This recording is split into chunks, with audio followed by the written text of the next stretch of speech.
Welcome to episode 26 of the Connected Yoga Teacher podcast. We are at week 4 of our 5 Koshas journey together, and today we dive into the 4th layer, the Vijnanamaya Kosha. The Connected Yoga Teacher was created so that you can easily have access to knowledge, inspiration, and a community of supportive yoga teachers, as we hear about a variety of topics from yoga teachers and other professionals. As a yoga teacher myself, especially after my very first 200-hour yoga teacher training, I felt like I was alone in the wilderness of yoga entrepreneurship. Even though yoga is a really relaxing thing, being a brand new yoga teacher put me in a really scary place. I was learning all about what it was to be a yoga teacher, as well as learning to run a business. With the consulting work that I do with yoga teachers, I hear the same struggles. This was the driving force behind the Connected Yoga Teacher.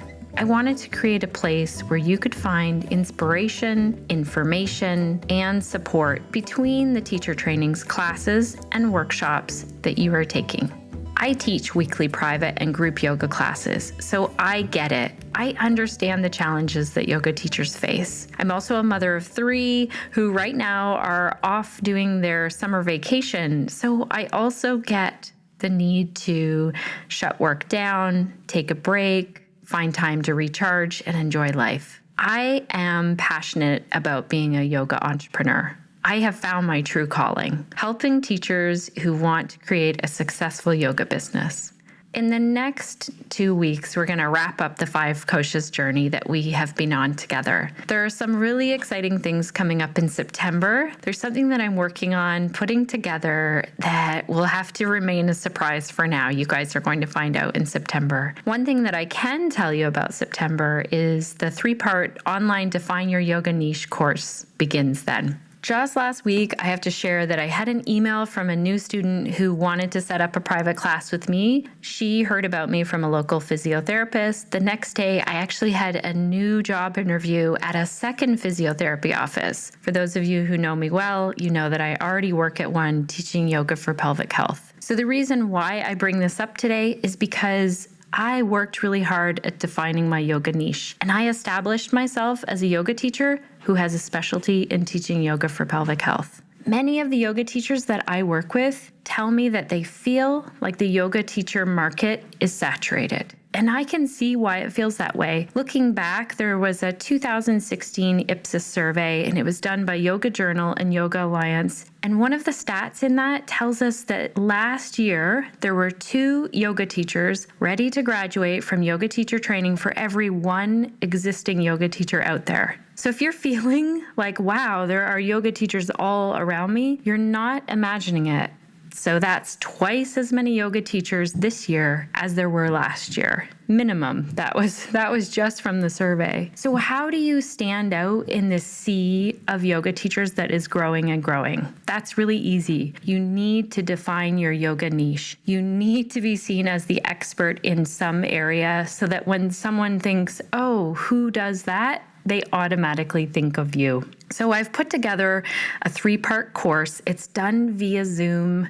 It starts September the 13th, and it runs September 13th, 20th, 27th, 2017. Now, because it's done online, there is a recording, but it is so beneficial if you show up live. And it's so beneficial that I'm actually giving a refund to those who show up live after the 3 parts, because it adds so much to the course, as well as it really adds to your experience. So if you want to show up live, it's 10 to 11:30 a.m. Eastern Standard Time. Again, September 13th, 20th, 27th. You can find all of the information for this course over on the connectedyogateacher.com. Click on courses and you'll see it right there. It's called Define Your Yoga Niche. This course includes 30 minutes of group consulting with a Q&A session each week. That's something that I added to it. It really gives some strong answers for you in your yoga business. So if you feel like you're struggling with how to market your yoga business or what you even want to be offering, if you want a way to find students that really connect with you and your style of teaching,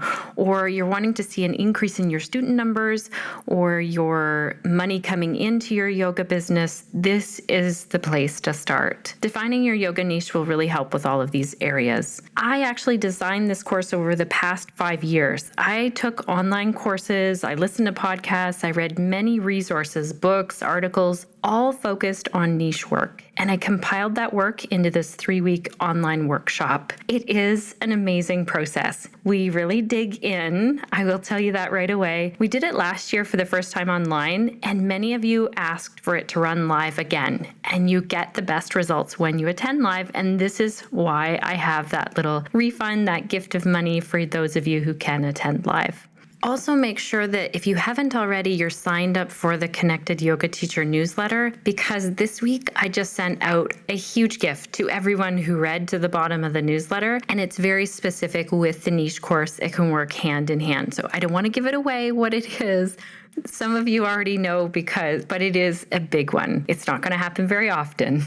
If you are wanting to share this Kosha journey with students in a class, workshop, or retreat, or if you just want some great notes, know that I've compiled it all in a printable PDF booklet for you, and you can share it with other yoga teachers, you can share it with students, or you can have it for your own reference. I've made it so that the print is nice and big because I think of yoga teachers who are standing up teaching in class and just want to glance at their notes quickly and be able to jog their memory, bullet point notes. If you've not already listened to the 3 previous Kosha episodes, that's episode 23, 24, 25, you might want to go back if you want to listen to them in order, but if not, it's not a big deal. Okay, so let's look further at this 4th layer in the Kosha model, the Vijnanamaya Kosha. So we remember that Maya means consists of, Kosha means layer, and Vijnana translates a few different ways. It can translate to mean ability to discriminate. So, for example, discriminating pleasant versus unpleasant. A real life example of this is sunshine on my face outside feels warm and calming. This is for myself. Right now, we have a thunderstorm while I'm recording this, so I'm really thinking about sunshine. We've had a lot of rain in Ontario lately. So if we think of this sunshine on my face outside feels warm and calming example, that comes to us through our senses. So that's through the physical body, which we talked about in the first layer of the koshas. But then knowing, the discernment, the knowing that too much sun on my face will damage my skin is something more Vijnanamaya kosha. Another translation is your intellect or your knowing. It's also referred to as the wisdom layer. So if we take a look back, the first 3 layers of the koshas we looked at, so the Annamaya kosha was the physical body. Then we looked at the Pranamaya kosha, which is the breath and the energetic body. And then the Manamaya kosha is the information that the mind receives from those other 2 layers. All of this information that we receive from the first 3 layers, we then take that information, we form perceptions about it, we reflect upon it, and we not only do this through the mind, but we also do this through the heart. And it becomes part of the intellect. And the Vijnanamaya kosha refers to your attitude, your perceptions, your goals, your values, and even the style of communication that you use. So remember back, we looked in episode 23, this analogy of each kosha being like a lampshade. And the Anandamaya kosha, we're going to get to it next week, that very center layer being like the light bulb, and it's shining through. I feel like this analogy is really easy to visualize with this wisdom body layer. I also think about the many yoga and life teachings around using seat of witness. So for an example, in my very first yoga teacher training, I remember being blown away and really taking this thought for the month. We used to go once a month to Toronto to study, and looking at the negative mind, the positive mind, and the neutral mind. And it literally was the first time that someone had brought this to my attention. Obviously, growing up, I had heard be more positive, think more positive. But this was the first time that someone had said to me, maybe don't always try and sit in the positive? Can we look at the negative mind, what's it's saying, look at the positive mind, and then come to this neutral mind? And at the time, I have to say that this really seemed more philosophical. It was harder for me to grasp. So I took it in. I know that there was some homework to apply it that month, but I don't know that I really grasped it. Maybe I never will. Anyway, then fast forward quite a ways. 2011, I went on a trip and I went to Tepoztlan, Mexico. Allison Wearing took us. It was the one and only yoga retreat I've ever been on. Allison Wearing, if you don't already know her, she's an amazing writer and performer. She actually performs her books. She's fantastic. I'll put a link to her in our show notes. And it was at this yoga retreat where I was one of the students, and we had morning meditation, we had yoga, we had amazing food, and we spent our spare time exploring around Tepoztlan, which isn't very well known as a tourist location. It's not really a tourist destination for Canadians. Anyway, this was a super powerful experience for me. And I see that a lot of the focus was on the Vijnanamaya Kosha, even though I didn't know what that was at the time. So the moment that Allison introduced herself, she set this intention for our time together. I remember she was standing, I think it was at the front of our bus, and she asked us to notice when we were feeling a strong pull to put our experiences into a category of good or bad. And she asked if we could just notice what we were witnessing without the judgments. For example, saying, this is a beautiful place. I love the flowers here. Or I'm so sad that there's poverty here. Or, it's not clean like I'm used to. All of that. So she asked us to set aside those judgments of being in this new location. And I've held on to this really wise advice.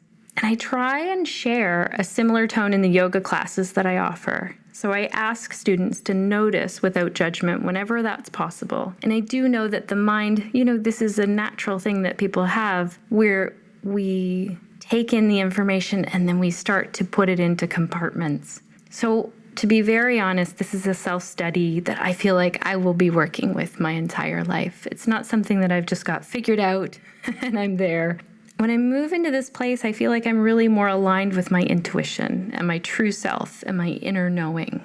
You may have heard the message that what you bring focus to will expand, will become more of what is in your life. So when we start to cultivate this awareness over time, we get to choose how we perceive things and then in turn how we act. We're always looking through our own lenses in our life. So our view is colored by our experiences in life, our beliefs, how we were brought up, how we were taught in school. For yoga teachers, the yoga teacher trainings that we've taken and the articles that we read, the podcasts that we listen to.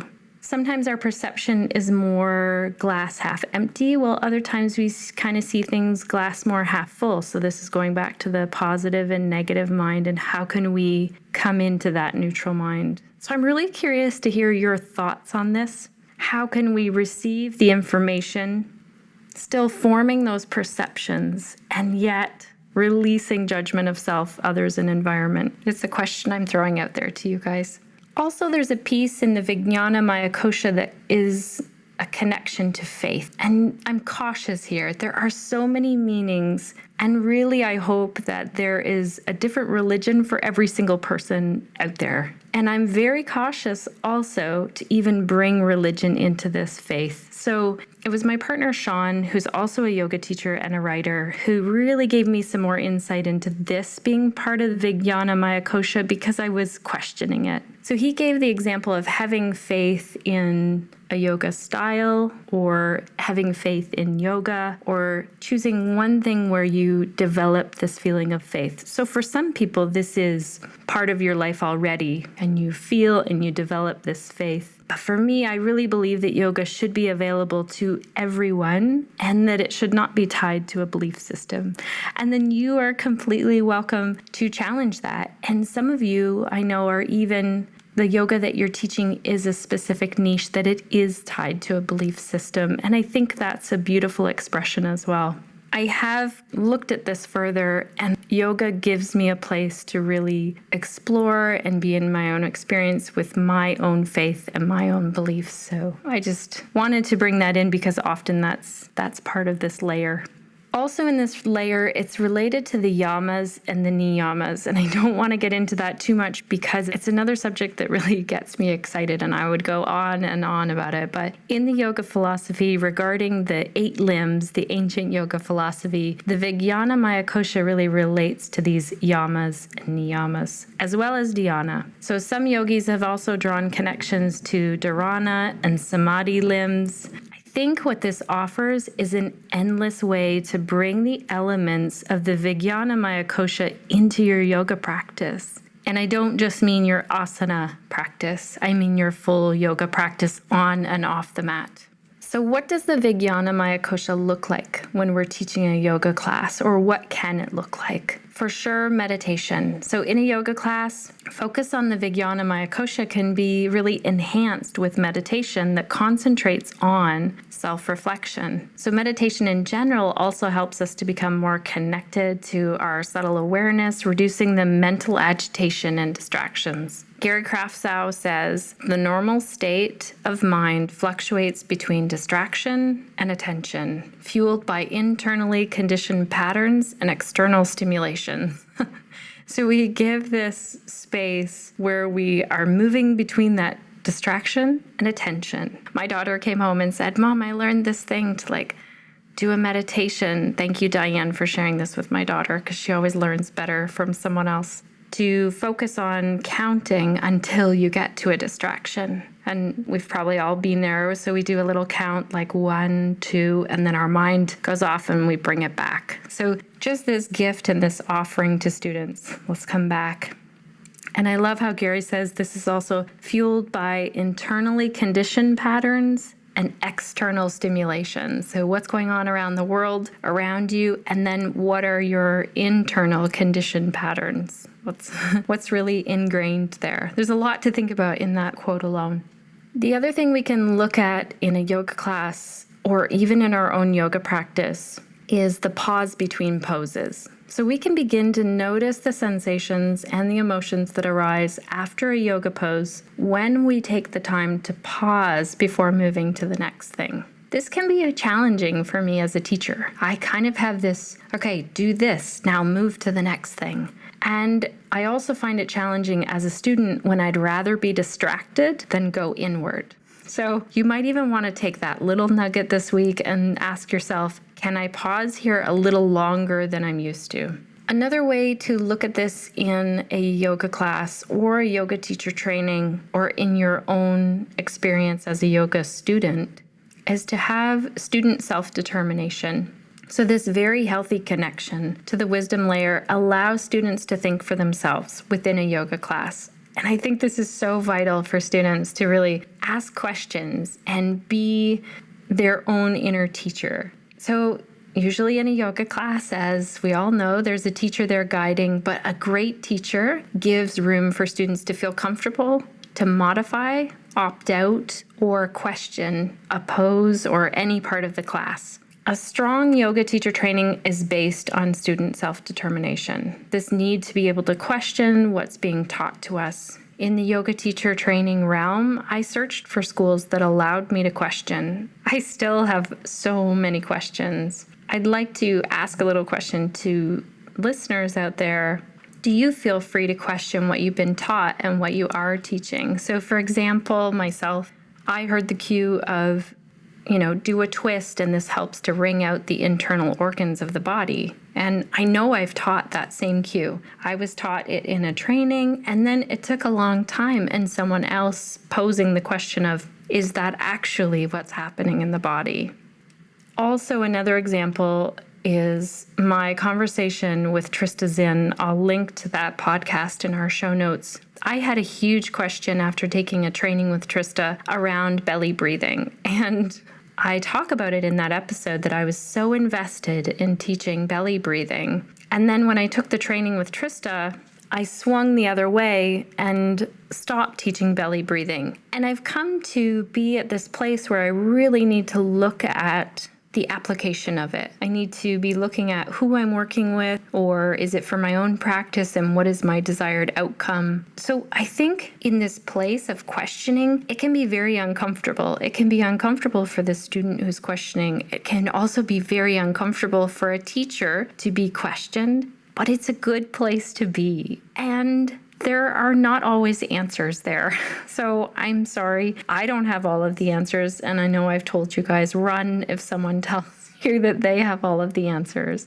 But ultimately, with the student self-determination, we're empowering our students. And as teachers, we're opening up the space, ask questions, question my teaching. There are a couple of quotes that I like on this. Coco Chanel says, "The most courageous act is to still think for yourself aloud." And Lady Gaga, thank you for this one. "Don't you ever let a soul in the world tell you that you can't be exactly who you are." So those are really strong quotes that give me a feeling of student self-determination, that we have all of this. We have this bright light shining in the center of our Kosha model, and then that is shining through different layers that have been sculpted over many years in our lifetime to make us who we are as individuals, which I think is a beautiful thing. Alrighty, Connected Yoga teachers, that wraps up number 4 of our 5 Koshas series. If you have some more questions or comments, come on over to the Connected Yoga Teacher private Facebook group. The easiest way to find that is go to theconnectedyogateacher.com, click on the Join the Community button. There are a few questions to answer there, and then you can ask all kinds of questions in that group. It's a very safe space. It's full of supportive yoga teachers. We all have many questions, and I find so much inspiration in there. I see connections happening, and it is a really very cool space for us to hang out. So next week, we're back here together to talk about the bliss layer. We get a little more into the subtle body each time, and I'm excited to dive into that one with you. If you have specific questions for me, you can reach out to me, Shannon, at theconnectedyogateacher.com. And I'm going to sign off and go enjoy the rest of the thunderstorm and some summertime with my kids. So stay connected, yoga teachers, to your practice, yourself, your community. Take care.